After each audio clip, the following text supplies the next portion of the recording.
বাড়ি বলতে কি বউবাজার থেকে আমি হারিয়েছি, ওখানে আমার মা ছিল, এখনো বর্তমানে আমি ওখানে আছি। কিন্তু আপনি জানেন না যে কি হয়েছে ঘটনাটা? একটু বলেন তো আমাকে, একদম ছোটবেলা থেকে একদম পুরো ঘটনাটা বলেন, কি হয়েছে? বলতে বাবা বিয়ে করছে, তখন আমরা দেশের বাড়িতে ছিলাম।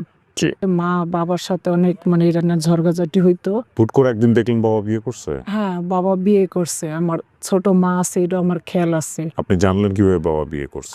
আমরা তখন দেশে ছিলাম। আচ্ছা এই নিয়ে মার সাথে বাবার সাথে খুব ঝগড়া লাগতো, আচ্ছা। ওইটা আমি দেখতাম। ছোট মা আসছে বাসায়? হ্যাঁ, ছোট মারে নিয়েই থাকতো। তারপরে বাবা যখন বিয়ে করছে, মার সাথে না অনেক কিছু হয়েছে, মা তখন রাগ হইয়া আমাদের ভাই বোনকে সবারই নিয়ে উনি ঢাকা এসে পড়ছে। বাবাকে রেখা? হ্যাঁ, বাবাকে রাইকা এসে পড়ছে ঢাকায়। ঢাকা আসার পরে আমরা খুব মানে কষ্টে দিন কাটতেছিলাম। তো আজকে যখন আমার বাবা মারা গেছে, তখন আমার মা মারা গেছে বলতে হুট করে বাবা মারা গেল? মারা গেছে, আমরা সঠিক তখন বলতে পারি না। বাবা যখন মারা গেছে তখন ছিলেন বাবার কাছে? না, আমরা ছিলাম খবর আসছে আপনাদের কাছে? ঢাকায়। না, খবর আসে নাই। মানে মা হঠাৎ করে, মানে তার তো স্বামী, উনি সারাদিন অনেক ছটপট করতেছিল। তখন আমার বড় ভাইকে বললো কি যে বাবা একটু তোর বাবারে দেখে, এই তো দেশে তোরা একটু বেড়ায় আস। বাবা কি আমার না, অসুস্থ ছিল? জি, আমার না কেমন যেন একটা লাগতেছে তার বাবার জন্য। পরে আমার বড় ভাই, আমার বড় বোন, আমার মেজো ভাই আর আমি, তখন আমি এটুকু তখন আমার খেয়াল আছে যে আমরা নৌকা করে আসলাম। আসার পর আমরা রিস্কাতে উঠলাম। রিস্কাতে ওঠার পরে যখন নামতেছে আমাদের মহল্লার ভিতরে, মানে দেশ গ্রামে একটা চায়ের দোকান আছে, তখন একটা বড় লোক ছিল। তখন আমার ভাইরে বলতেছে, আসছো, ভালোই করছো, ভালো সময় আসছো, ভিতরে যায় দেখো গা। তখন আমরা জানি না যে বাবা মারা গেছে, তখন আমি এতটা বুঝিও না। তারপরে আমরা দৌড়ে গেছি, তো যার পরে দেখি যে বাবা মারা গেছে, বাবাকে সাদা কাপড় দিয়ে ঢাকা রাখছে। কিন্তু এখন মনে পড়ে বাবার যে সাদা চাদরে ঢাকা ছিল। হ্যাঁ, পরে আবার বাবাকে মাটি মুড়ি দেওয়া হয়েছে। দেওয়ার পরে আমার মা জানে না, তখন তো টেলিফোন ছিল না, ফোনের কোনো ইয়ে ছিল না যে ফোনটা বলবো। তারপরে আমার ছোট মা কই মাছ পাকাইছে সেদিন।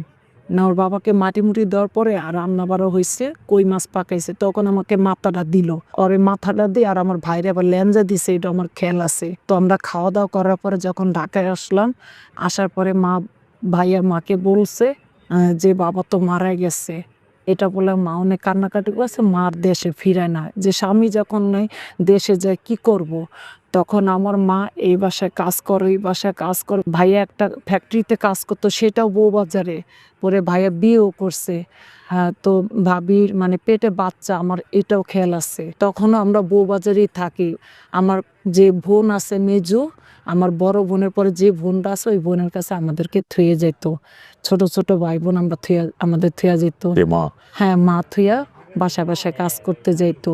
হঠাৎ করে মা বিয়ে বসলো একটা লোকের কাছে, মানে বিয়ে বসলো না, আগে ভেবি চালাইতো। হুট করে মা যে বিয়েটা বসলো, আপনাদের বয়স কত তখন? আমি ছোটই তখন। আচ্ছা। পরে মা বিয়ে বসলো, তো ওই সৎ বাবাটা তত অতটা সুবিধা ছিল না।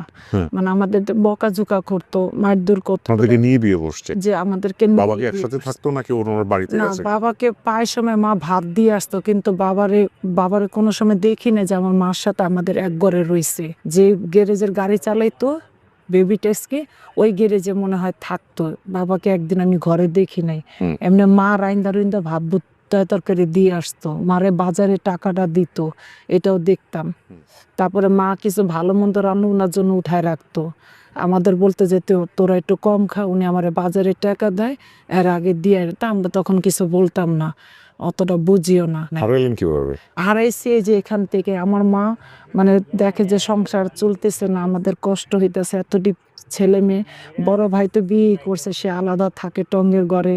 তারপরে বোনেরও বিয়ে হয়েছে, দুলাভাইয়েরও দেখছি, কিন্তু নাম বলতে পারি না, ওইও আলাদা থাকে। একদিন হঠাৎ করে বলতেছে বিনি, আমার বলতেছে যে তোমার একটা বাসায় দেব, অনেক ভালো, তার 5টা ছেলে, কোনো মেয়ে নাই, তোমাকে পড়ালেখা শিখাইবো, শুধু শুধু এখানে থাইকা দরকার। এটাই আপনার প্রথম কাজে দেওয়া মানে বাসায়? জি, নাকি এর আগে কাজে? না, এটাই প্রথম। সেখান থেকে আমি হারাইছি। জি হ্যাঁ। তারপর কি? তখন আমাকে কাপড় টিফিন দিলো, প্যান্ডা ফিন দিয়েছে, একটা গেঞ্জি ফিন দেয়, আমাকে সেই বাসায় নিয়ে গেছে। জানার পরে ওনারা বলছে যে নিজের মেয়ের মতন পালবো, কিন্তু না। তারপরে ওই মহিলার যে একটা ছেলে আছে, সে আমাকে মানে অনেক ভাবে মায়ের দূর করতো। ছোট তো অতটা বুঝতাম না। তো মা এর ভিতরে 2বার আসছে, ওই বাসা আসছিল কইলাম। আসার পর আমি শুধু কান্নাকাটি করি, মানে বুকে দুধও তখন ছাড়ি নাই ঠিক মতন। এত অল্প বয়স? জি, এত ছোট কালে আমারে দিছে। তারপর? তারপরে ২ দিন মা আসছে, মা অনেক মানে কান্নাকাটি করছে, "মা আমাকে নিয়া যাও, আমি এদিকে থাকবো না।" মা আমাকে নেয় নাই। বলছে কি, "তুমি থাকো, আস্তে, আস্তে সবকিছু ঠিক হয়ে যাবে।" আবার এই মহিলারা বলতো যে, "আপনি কোনো চিন্তা কইরেন না, কয়দিন যাক, দেখবেন সব ঠিক হয়ে যাবে।" মানে আমার মার সামনে একটা বিহিত করতো, বাইরে আরেকটা বিহিত করতো। হুম। মাকে বুঝতে দিত না। পর একদিন হঠাৎ করে আমার বোন আসছে আর আমার মা আসছে। আসার পরে দেখলাম তার কোলে একটা ছোট বাচ্চা। হ্যাঁ, আমি মনে করছি কি যে এটা আমার জন্য মানে পুতুল নিয়ে আসছে। দেখি লড়াচড়া করতেছে। তখন আমি বললাম, "মা এটা কি পুতুল?" বলে কি, "না, এটা তোমার ছোট বোন।" মানে আমার ওই বাবার ঘরে তাইলে আরেকটা মেয়ে হইছে। ওই সময় ওই বাড়ির ম্যাডাম উনি গেছে আবার মার্কেটে, মানে বাইরে গেছে। এখন সবাই বলতেছে তার ছেলে-মেয়ে যে, "আমার আম্মু না আসলে আমরা ওরে দিতে পারব না। আমার আম্মু আসুক, তারপরে আপনি আইসা নিয়ে যান।" তখন আমার মা বলছে, "ঠিক আছে মা, আমি কালকে আসতেছি। আইসা আমি তোমাকে নিয়ে যাবো।" আর ওই যে আমার বোনটা, ওরে আমি আদর করলাম, ওই একটা নজর দেখছি, ওটুকুই স্যার, আর কিছুই না। তারপর? পরে এই যে আমার মা আসলো, আর যায়নি স্যার। প্রায় আমি ১ সপ্তাহের মতন অনেক কাঁদছি স্যার। হ্যাঁ, তারপরে কি হলো? তারপরে মা আর যায় নাই। যা পরে আমি কি বলছি, বিকাল যখন হইছে, দুপুরে ভাত খাওয়ার পর ওনারা ঘুমাইছে। পরে সব নীরব ছিল। ওই সময় আমি ময়লার পলিথিনটা না বেরিয়েছি। বের হইয়া লাস্টে ওয়াল টপকাইয়া, গেট টপকাইয়া তারপর আমি ওই পাশে লাফ দিছি রাস্তায়। তখন আমি যে এই গলিটা দিয়ে যাইতাম, তাহলে আমি সঠিক রাস্তা চিনতে পারতাম। আমি অন্য রাস্তা দিয়ে বের হইছি। তারপর? তারপর অন্য রাস্তা দিয়ে যেতে, যেতে একটুকু আমার খেয়াল, আমি তখন নিউ মার্কেটে চইলা গেছি। তারপর যার কাছে বড় হইছে, যে আমার নাম হাসি রাখছে, তাদের একটা বুয়া উনাদের বাসায় কাজ করতো ছোটা হিসাবে। সেই বুয়া আবার নিউ মার্কেটে ভাত দিত। তখন এই বুয়াটা দেখতেছে আমি কাঁদতেছি, মানুষদের ভিড় হয়ে গেছে গা। আমাকে একজনে একটা জিজ্ঞেস করে, আমি বলতে পারতেছি না। তখন এই বুয়াটাই না ওই বাসায় আমাকে নিয়ে আসছে। তো বুয়া ২-৩ দিন পর ২-৩ দিন মানে এক নাগাড়ে আমাকে না খালি খুঁজছে যে আমার বাবা-মা কই আছে। কিন্তু ওই সময় আমি সঠিক এখন যতটা মানে খেয়াল হইছে, তখন এগুলো আমার কিচ্ছু মনে ছিল না। এর জন্য আমি পাইনি। তারপর ওই মহিলা আবার সেই মহিলার কাছে আমাকে দিছিল। তার নাম হলো ফাতেমা, আর উনার হাসব্যান্ডের নাম ছিল হাবিব রহমান। উনার ২ ছেলে, এক হীরা আর ওমর।